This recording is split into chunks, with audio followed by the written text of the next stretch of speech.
अभी जो हम लोग टॉपिक डिस्कस करेंगे that is SEBI. Now SEBI क्या है उसके बारे में थोड़ा सा समझते हैं।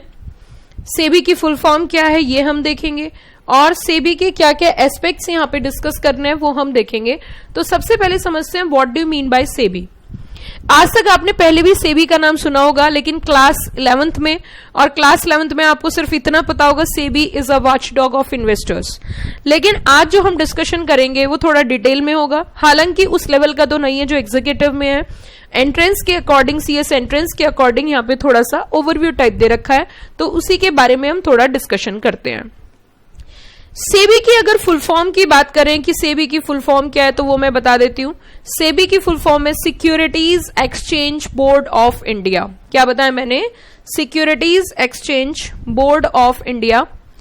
तो अगर आपके एग्जाम के पॉइंट ऑफ व्यू से बात करें तो आपके एग्जाम में 1 नंबर का क्वेश्चन आ सकता है, what is the full form of SEBI. उसी के साथ साथ थोड़ा सा और डिस्कशन करते हैं सेबी के बारे में। देखिए सेबी क्या है और सेबी क्यों है वो थोड़ा सा हम देखते हैं।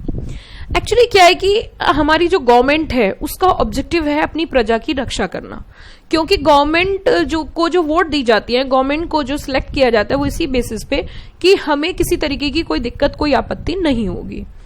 अब क्या है कि प्रजा में तो सब आते हैं, प्रजा में तो वो लोग भी हैं जो अपना पैसा मार्केट में लगा रहे हैं। मार्केट में किस तरीके से? एक्चुअली क्या है कि हमारे यहाँ पे 2 सेक्टर होते हैं, एक होता है हाउस होल्ड सेक्टर और एक होता है बिजनेस सेक्टर। कौन कौन से सेक्टर होते हैं? One is a house hold sector and second one is a business sector.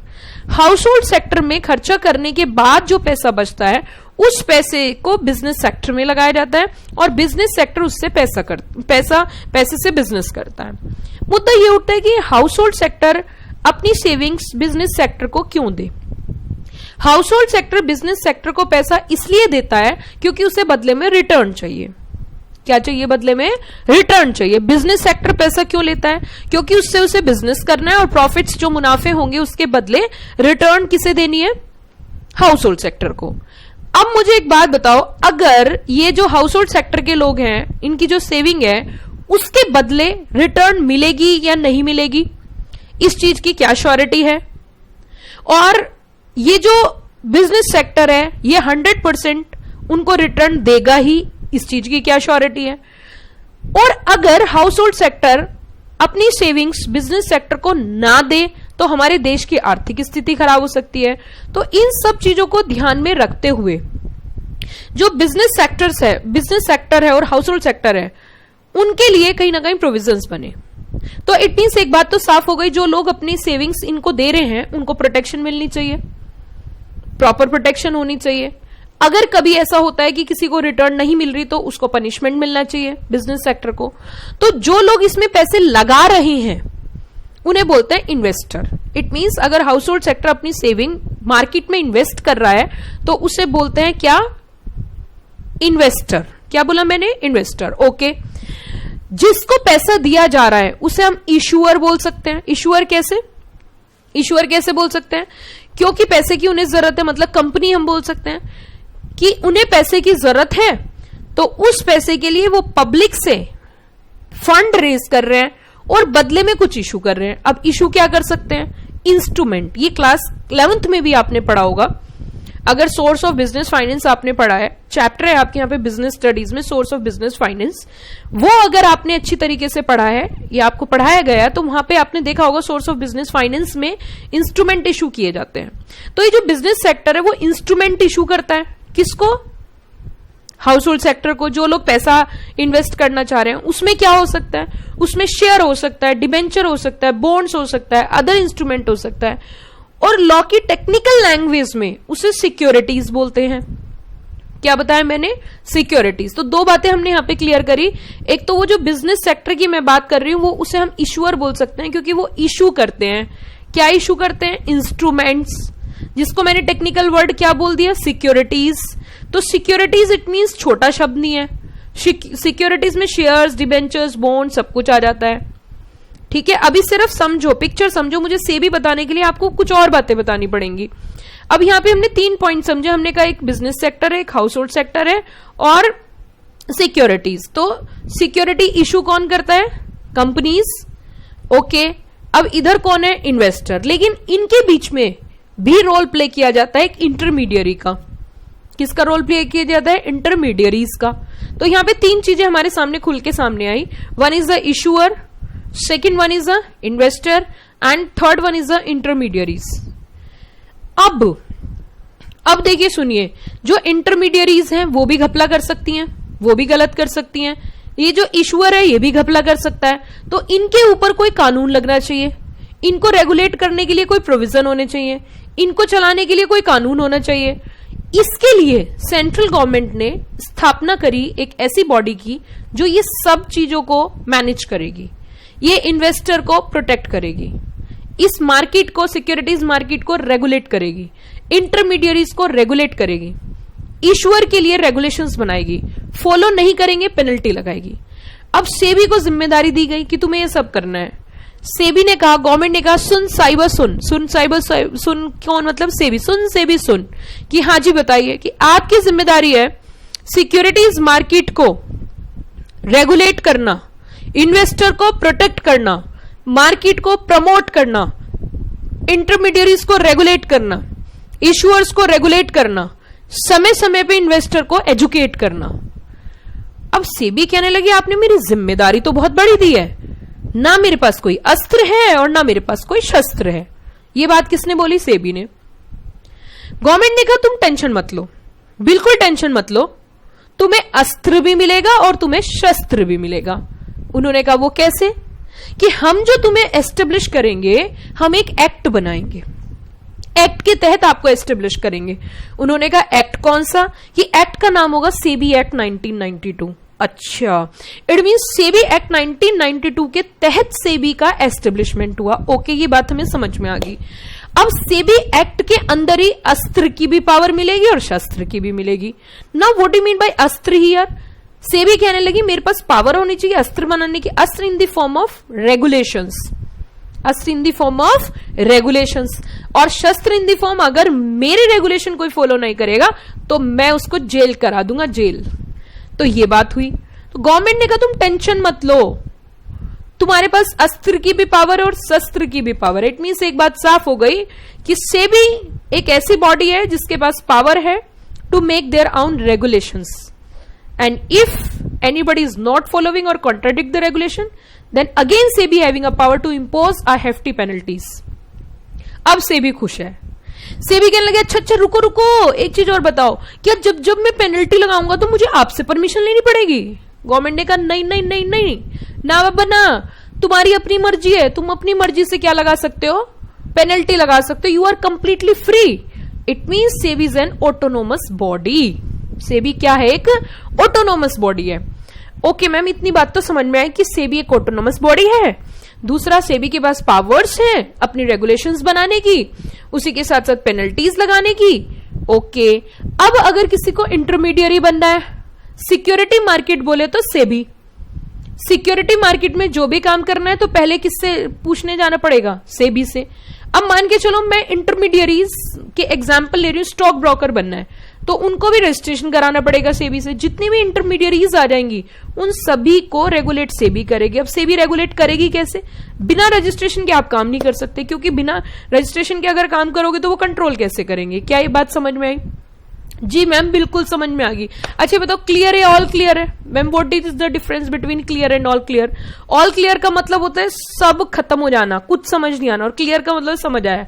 तो क्लियर हुआ या ऑल क्लियर हुआ? नहीं मैम, क्लियर हुआ। ओके जी, अब हम यहाँ पे एक पॉइंट तक तो पहुंच गए कि SEBI is an autonomous body, मतलब no need to take the approval from government while imposing the penalty.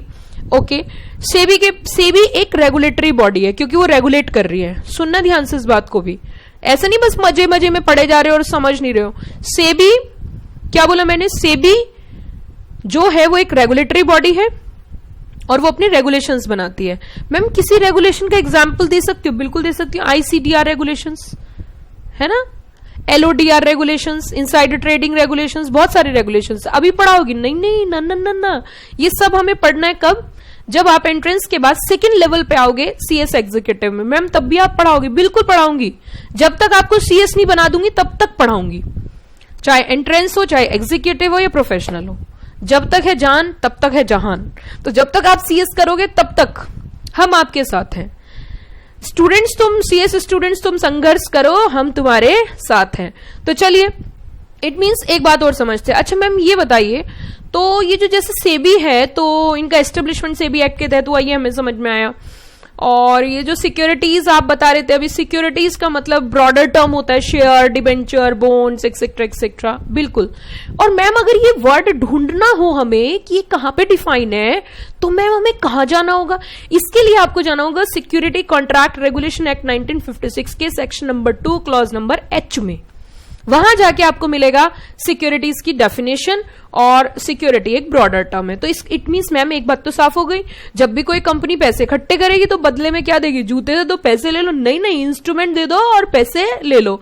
तो मैम वो इंस्ट्रूमेंट क्या हो सकता है? हो सकता है शेयर्स, हो सकता है डिबेंचर्स, हो सकता है बॉन्ड्स, हो सकता है एक्सेट्रा एक्सेट्रा। ओके मैम, समझ में आ गया। अब मैम समझ में आया कि सेबी एक्चुअल में है क्या। अच्छा मैम एक चीज और बताओ, सेबी की हेड ऑफिसेस वगैरह कहां पे होती हैं और सेबी को और क्या क्या पावर्स है? अगर हम सेबी की हेड ऑफिसेस की बात करें तो मुंबई में। अच्छा मैम मुंबई में क्यों है, दिल्ली में क्यों नहीं है? क्योंकि देखिए आपने देखा ज्यादातर जो व्यापार है वो मुंबई में ही है। जनरली स्टॉक एक्सचेंजेस अगर आप देखो तो वो भी हमारी मुंबई में, जिनके ट्रेडिंग टर्मिनल्स हैं। तो मैम वहां पे इतना व्यापार क्यों है? अरे आप तो क्यों पे पूछे जा रहे हो, बता देती हूँ। क्योंकि वहां पे समुद्री इलाका है, तट जो है समुद्र से व्यापार आसानी से होता है, तो बिजनेस ज्यादा है वहां पे as compare to Delhi. Mumbai में बिजनेस ज्यादा है। ठीक है, अब आगे चलें, आगे बढ़े। हाँ जी मैम, तो मैम अब हम चलते हैं अपने टॉपिक की ओर, और हमारा टॉपिक है सेबी। सेबी मतलब सुन साहिबा सुन। तो बेटा आपके एग्जाम के पॉइंट ऑफ व्यू से मैंने क्या बताया, जल्दी जल्दी बताओ। एग्जाम के पॉइंट ऑफ व्यू से मैंने बताया, मैम आपने बताया कि सेबी की फुल फॉर्म है securities exchange board of India. तो ये आपको रटना है। क्या मैम? रटना है। कहां पर? घर पर। Okay ma'am. अच्छा बताओ, जल्दी जल्दी बताना, अब सेबी एस्टेब्लिश किसके तहत हुआ? मैम आपने बता दिया था, SEBI act 1992 is a statutory regulatory body. Ma'am statutory regulatory body क्यों बोल रहे हो? क्योंकि एक सेपरेट एक्ट पास हुआ था पार्लियामेंट से, और इसीलिए इसे स्टैट्यूटरी कॉर्पोरेशन बोलते हैं। पर मैम स्टैट्यूटरी कॉर्पोरेशन का मतलब क्या होता है नहीं बताऊंगी यहाँ पे, बिल्कुल नहीं बताऊंगी। कंपनी लॉ में बहुत अच्छे से बताया है, कंपनी लॉ जब पढ़ाया उसमें स्टार्टिंग में सारी चीजें क्लियर करती हूँ। स्टैट्यूटरी कॉर्पोरेशन फिर भी चलो बता देती हूँ। स्टैट्यूटरी कॉर्पोरेशन वो होते हैं जिनका एक अलग से ही एक्ट पास होता है पार्लियामेंट के थ्रू, और उसके तहत वो काम करते हैं। तो मैम और कैसे कर सकते हैं? कंपनी एक्ट के थ्रू। इट मींस इनका जो एक्ट है वो कौन सा है? सेबी एक्ट 1992। ओके चलिए, अच्छा ये बताइए इनकी रिस्पॉन्सिबिलिटी क्या है? रेगुलेट करना। कौन सी मार्केट? Capital market. और क्या सेबी मॉनिटर करती है? Security market, protect the interest of investors है। हाँ, इन्वेस्टर्स कौन है? जल्दी जल्दी बताओ। मैम इन्वेस्टर आपने अभी तो बताया था, बिजनेस सेक्टर के लोग हैं जो अपनी सेविंग इन्वेस्ट करते हैं। ओके अच्छा, कैसे प्रोटेक्शन मिलेगी? By making their rules and regulations. हाँ ये तो बड़ा सिंपल है मैम। हाँ तो मैंने कब कहा टफ है? By making their own rules and regulation. अच्छा सेबी फाउंडेड। आप एक चीज और देखो, आप ये देखिए मैंने आपके नोट्स की जो ड्राफ्टिंग करी है ना, बहुत मन से करी है, बहुत शिद्दत से करी है, कि आप एक एक पॉइंट क्लियर है, एक एक पॉइंट क्लियर है। पैराग्राफ में समझ नहीं आता है, समझ नहीं आता है भैया, इसीलिए मैंने एक एक पॉइंट अलग अलग क्लियर किया है। Because I am a teacher by profession, I am teacher by interest, not by default. मन से मैं टीचिंग में आई हूं, और अब से नहीं बहुत सालों से।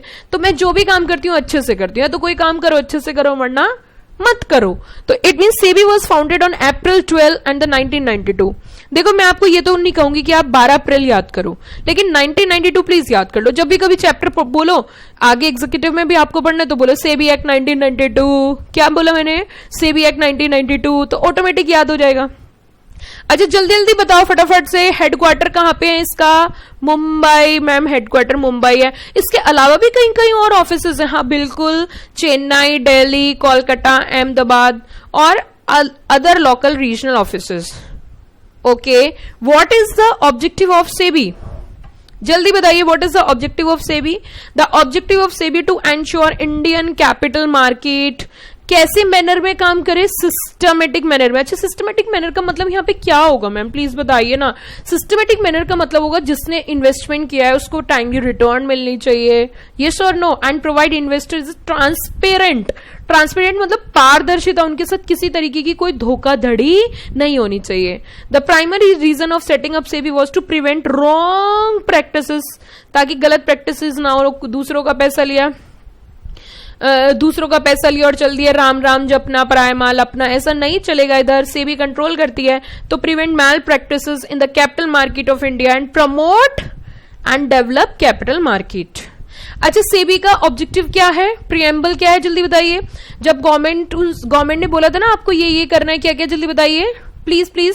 To protect the interest of investors, how to protect, उन्हें टाइमली रिटर्न मिलनी चाहिए, ओके। और दूसरा, to promote the development of market and regulate security market and their intermediaries, and एक मैं ऐड कर देती हूं, to educate the investor. So, the basic function of SEBI of India was to protect the interest of investors in securities, promote the development and regulate security market and connected matter thereto. अच्छा बच्चों, मुझे ये बताओ, क्या कुछ समझ में आया सेबी? मैम कुछ नहीं, सब कुछ समझ में आया है, मतलब जो आपने बताया वो मुझे क्लियर हो गया है। ओके, बहुत अच्छी बात है बेटा। तो ये हमने सेबी के बारे में कुछ चीजें डिस्कशन किया था, कुछ चीजें हमने पढ़ी थी। अब हम थोड़ा सा आगे बढ़ते हैं।